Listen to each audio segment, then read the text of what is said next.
Hi friends, আমি Shastri cookbook থেকে আপনাদের স্বাগত জানাই। আজকে আমি রান্না করব কইটা পোস্ত। আপনারা অনেকে ঝিঙে পোস্ত খেয়েছেন, আলু পোস্ত খেয়েছেন, তো কীভাবে আজকে কইটা দিয়ে পোস্ত বানাই, তো আপনারা চলুন আমাদের সাথে।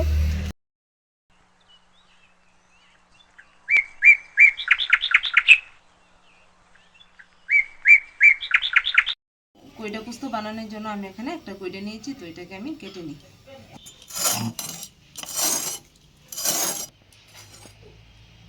রান্না করার সময় কইটা থেকে জল উঠবো, তার জন্য আমি কইটাটাকে কাটার আগে ধুয়ে নিচ্ছি, তাতে রান্না করার সময় জল উঠবে না।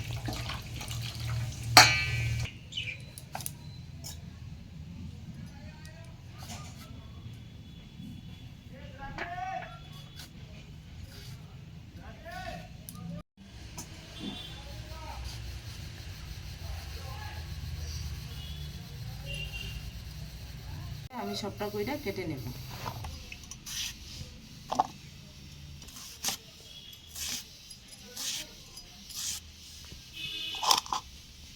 আমার এখানে সবটা কইটা কাটা হয়ে গেছে। এখন আলুটা কেটে নেব। আমি এখানে একটা আলু নিয়েছি, আপনারা চাইলে দুটো আলু দিতে পারেন।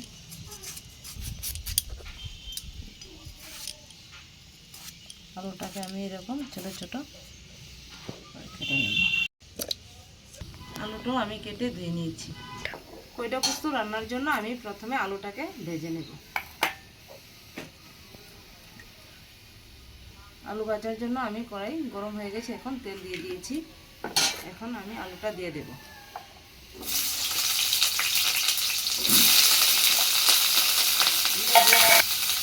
দিয়ে দেবো হলুদ গুঁড়ো,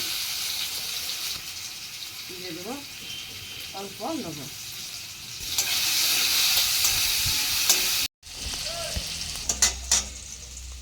আলুটা ভাজা হতে হতে আমি মশলাটা বেটে নেব। তো এখন আমি পোস্তটা দিয়ে দেব। পোস্তটা এখন আমি বেটে নিচ্ছি।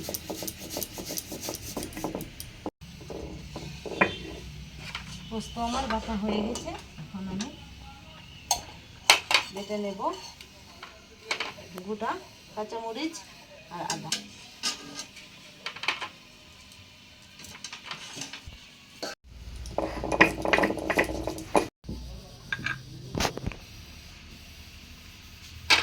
আলু আমার ভাজা হয়ে গেছে, এখন আমি নামিয়ে নেব।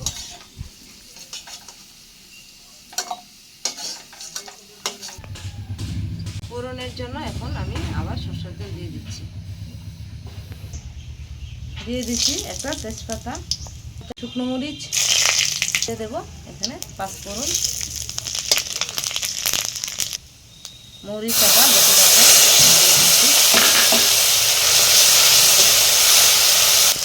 এখন দিয়ে দেবো শুকনো মরিচের গুঁড়ো, দিয়ে দেবো হলুদ গুঁড়ো। ওটাকে আমি ভালো করে কেটে রাখা কইটাটা এখন আমি দিয়ে দেবো। মশলার সাথে আমি ভালো করে মিশিয়ে নেব কইটাকে। এখন দিয়ে দেবো স্বাদ মতো লবণ, দিয়ে ভালো করে লবণটা মিশিয়ে নেব। দুটো কাঁচা লঙ্কাও দিয়ে দিচ্ছি। এখন ঢাকা দিয়ে দেব। এখন ঢাকাটা সরিয়ে দেখি সিদ্ধ হয়েছে কিনা।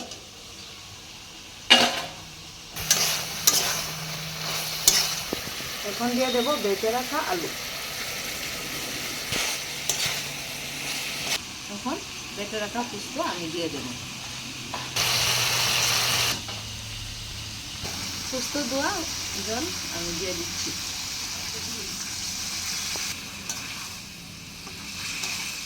এবং কইটা দুটোটাকেই আবারও ভালো করে কষিয়ে নেব। আমার পোস্ত রান্না হয়ে গেছে, এখন আমি দিয়ে দেব চিনি। এখানে 2 টেবিল চামচ চিনি নিয়েছি।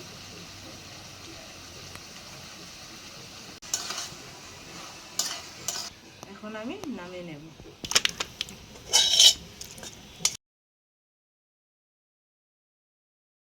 আলু দিয়ে আমি কইটার পোস্তটা রান্না করেছি, তো এখন একটু খেয়ে দেখি।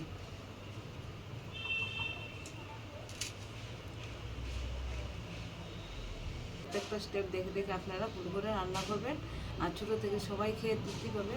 আর বন্ধুরা এই গরমের মধ্যে হালকা খাবারই ভালো। আর আপনারা খেয়ে পছন্দ অবশ্যই কমেন্টে জানাবে। আর যারা যারা আমার পেজটা এখনও ফলো করেনি তারা আমার ফেসবুকের পেজটা ফলো করে দেবে। আর যারা ইউটিউব থেকে দেখছো তারা আমার চ্যানেলটাকে সাবস্ক্রাইব করে দেবে।